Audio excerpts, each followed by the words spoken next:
ស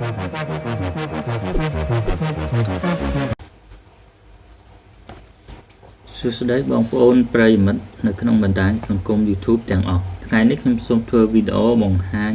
ពីកម្មវិធីដ៏មានប្រយោជន៍មួយជូនទស្សនា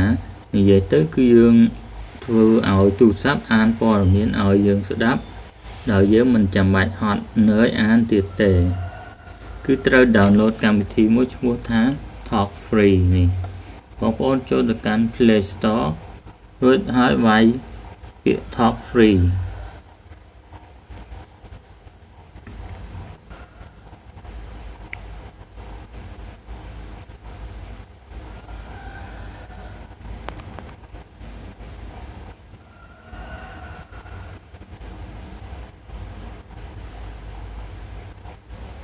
នេះចុចយកសញ្ញាពណ៌ខៀវនេះដែលសារខ្ញុំបានដំឡើងរួចហើយឥឡូវខ្ញុំបើកប្រើតែម្ដង Open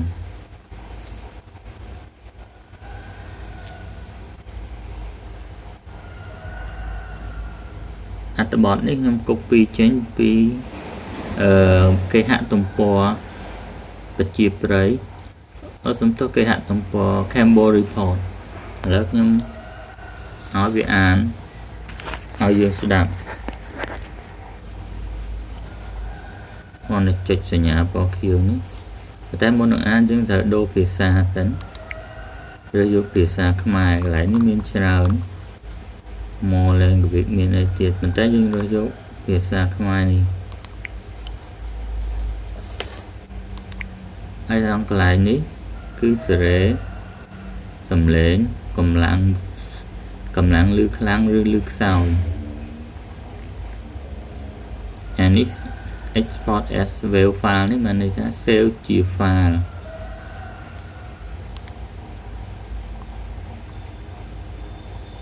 ឥឡូវចាប់ផ្ដើម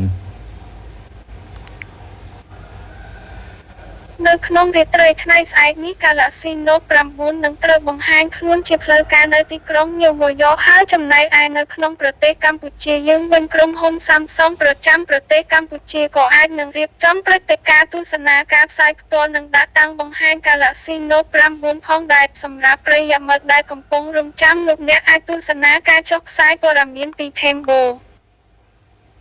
Report បាននៅថ្ងៃស្អែកប៉ុន្តែសម្រាប់ពេលនេះយើងនឹងមើលលក្ខណៈសម្បត្តិមួយចំនួនរបស់ Galaxy Note 9 បានបែកធ្លាយកន្លងមកសិនដែលមកដល់ថ្ងៃនេះការបែកធ្លាយកាន់តែច្បាស់មែនទែនហើយ 1. BF Pen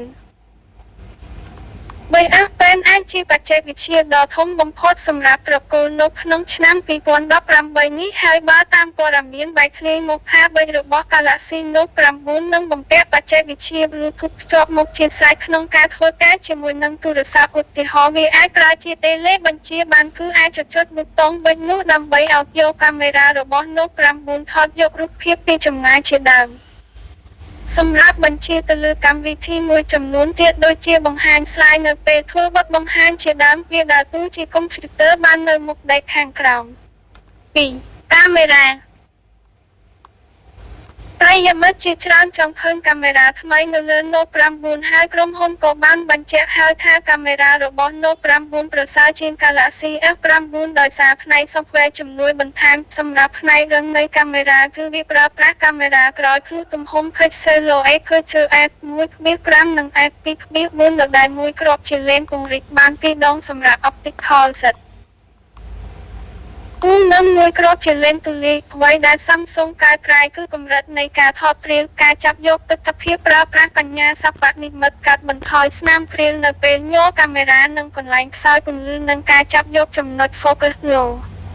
3. Depthការកែប្រែទម្រង់ប្រើប្រាស់ពីទូរស័ព្ទកុំព្យូទ័រនឹងត្រូវផ្លាស់ប្ដូរហើយចាប់ពីចំនួន Note 9 នេះដោយក្រុមហ៊ុនបានចេញព័ត៌មានមកក៏ហើយថាយើងអាចកែប្រែពីទូរស័ព្ទទៅកុំព្យូទ័រដោយមិនបាច់ដាក់ Samsung ដេទៀតនោះទេគឺត្រូវខ្សែមួយប៉ុណ្ណោះដែលទំនងជាខ្សែ USB Type-C ដល់លើ Note 9 ទៅ HDMI សម្រាប់ monitor ឬទូរទស្សន៍ 4. តម្លៃថ្លៃចេញលក់ជាផ្លូវការ Galaxy Note 9 អាចនឹងមាន4ពណ៌សម្រាប់ការលក់ដំបូងដែលមានដូចជាពណ៌ខ្មៅពណ៌ទឹកសមុទ្រនិងពណ៌ស្វាយនិងពណ៌មាសត្នោតនិងតម្លៃទៅតាមអង្គផ្ទុកទិន្នន័យ Model 128 GB តម្លៃប្រហែល$959 អាមេរិក Model 512 GB តម្លៃប្រហែល$979 អាមេរិក គួរបញ្ជាក់ផងដែរថា Galaxy Note 9 នឹងមានអង្គផ្ទុកទិន្នន័យ Model 1 TB ផងដែរតាមរយៈព័ត៌មានកន្លងមកចំណែកកម្លាំងម៉ាស៊ីនវិញមិនបាច់ប្រាប់ក៏ដឹងដែរថាវាប្រើឈីប Niagara 845 RAM 6 GB ឯថាមពលថ្មម្ដងនេះឡើងធំជាងមុនច្រើនតែមិនទាន់ដឹងព័ត៌មានជាក់លាក់នៅឡើយ Galaxy Note 9 នឹងចេញលក់ជាផ្លូវការចាប់ពីថ្ងៃទី24 សីហា តទៅនឹងមានបន្ថែមការ AKG គុណភាពខ្ពស់មកជាមួយផងដែរ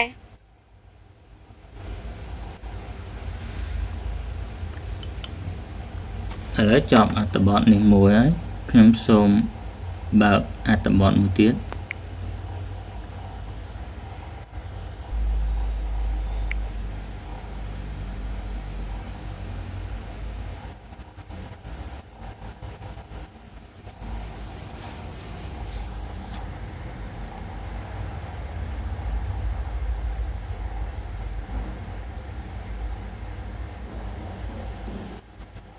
រឿងអាយុអត្ថបទនេះមួយ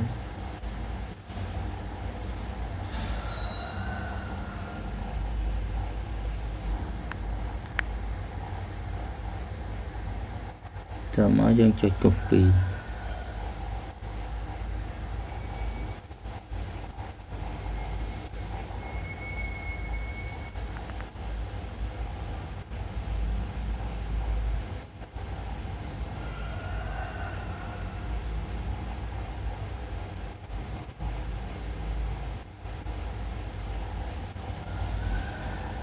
แล้วខ្ញុំ copy យកត្រឹមនេះសិន copy តោះមកយើងបើកកម្មវិធី Talk Free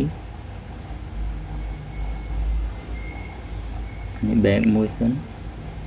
ហើយនេះចុចសញ្ញាលេខបូកដើម្បីបើកឲ្យវាអត្ថបទថ្មីរួចហើយយើង pass ចូលតែម្ដង pass អ្វីដែលយើង copy អត្ថបទដែលយើង copy ពី website ណាមួយដែលយើងចង់ឲ្យវាអានហើយយើងស្ដាប់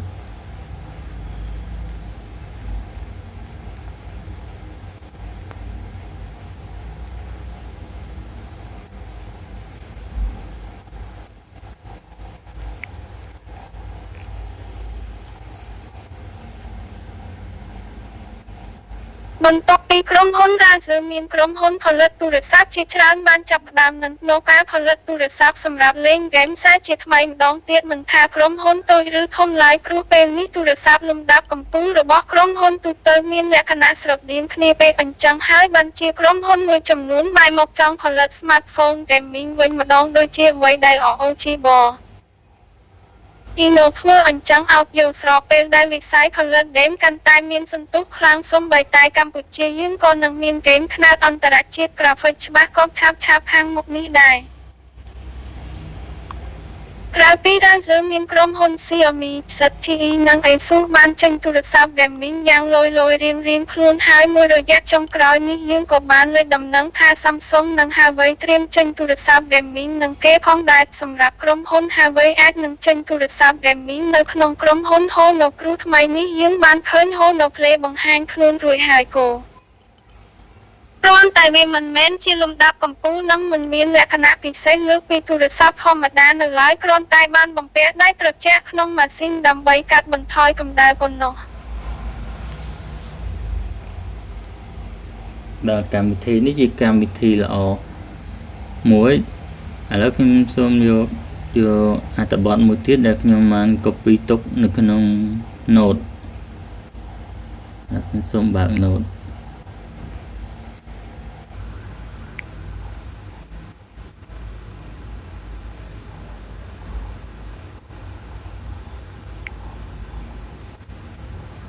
select all រួចហើយ copy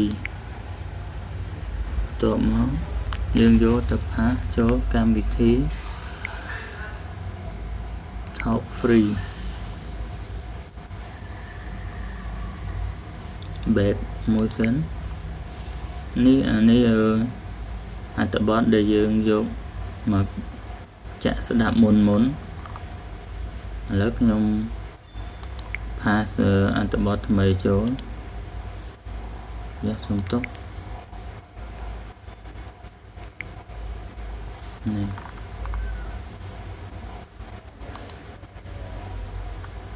ហើយយើងចុចសញ្ញានេះសញ្ញាព្រួញឲ្យវាអានឲ្យស្ដាប់ ដំណឹងល្អសម្រាប់សិស្សនិស្សិតដែលចង់សិក្សាភាសាអង់គ្លេសបំពេញក្រៅម៉ោងប៉ុន្តែជួបបញ្ហាខ្វះខាតថវិកាឬក៏រវល់ជាមួយការងារថែមម៉ោងពុំមានពេលចេញទៅសិក្សាខាងក្រៅផ្ទះអីនោះបងប្អូនអាចសិក្សាជាមួយខ្ញុំបានតាមកម្មវិធីវេយ្យាករណ៍កម្រិតខ្ពស់ KHMER for Writing ដោយគ្រាន់តែចូលទៅកាន់ YouTube រួចវាយពាក្យខ្មែរ Teacher ថែនសេហេអីយកចុច Subscribe đểអីមកបីទទួលបានវីដេអូសិក្សាពី đểអីមកដល់ចប់មេរៀននីមួយៗរងក៏បងប្អូនគ្រាន់តែចុចនៅលេខអី link ខាងក្រោមនេះ ហើយចាប់អត្ថបទនេះខ្ញុំសូមយកអត្ថបទមួយទៀត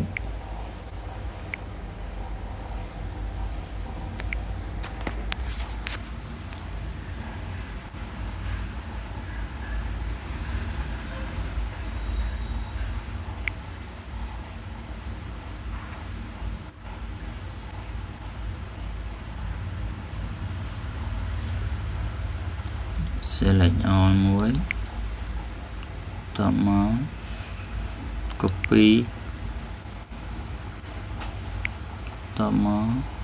យើងបើកកម្មវិធីយើងអុក free បែបមួយសិនហើយចាំនឹងផាសចូល click ថ្មី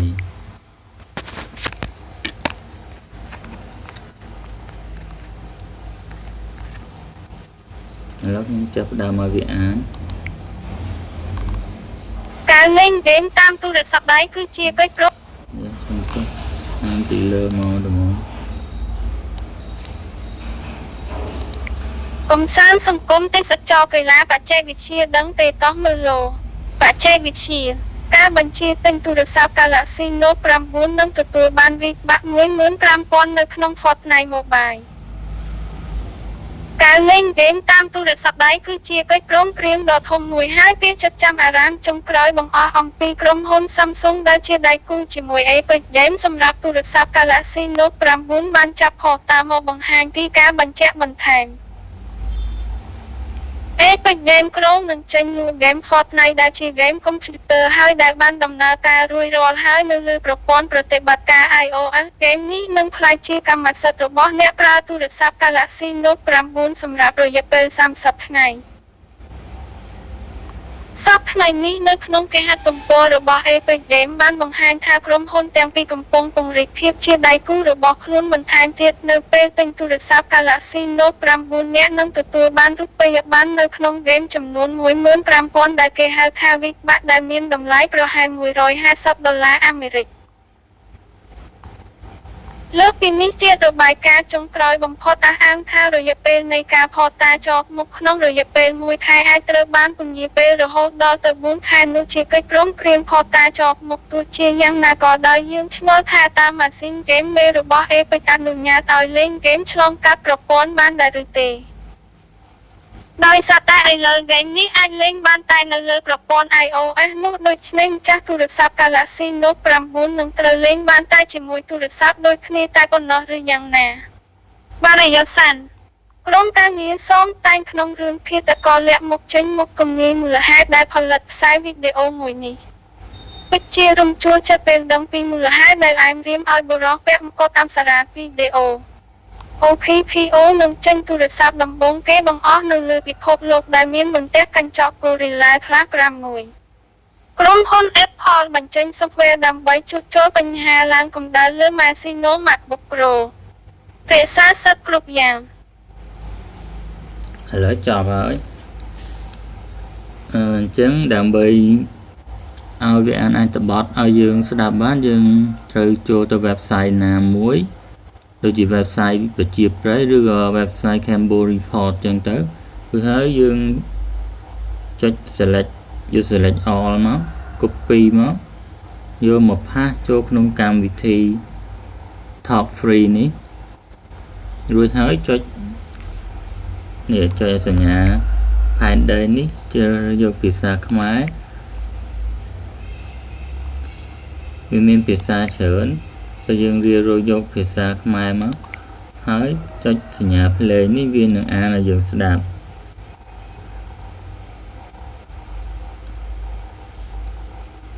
ឬក៏យើងអាចយកអត្ថបទពី note ដែលយើងបាន save ទុកមកក៏បានអត្ថបទនេះខ្ញុំបាន save ទុកមកយើងគ្រាន់តែ copy select all copy ហើយផាសចូលក្នុងកម្មវិធីមកយើងអាចឲ្យវាស្ដាប់ឲ្យវាអានឲ្យយើងស្ដាប់បានហើយ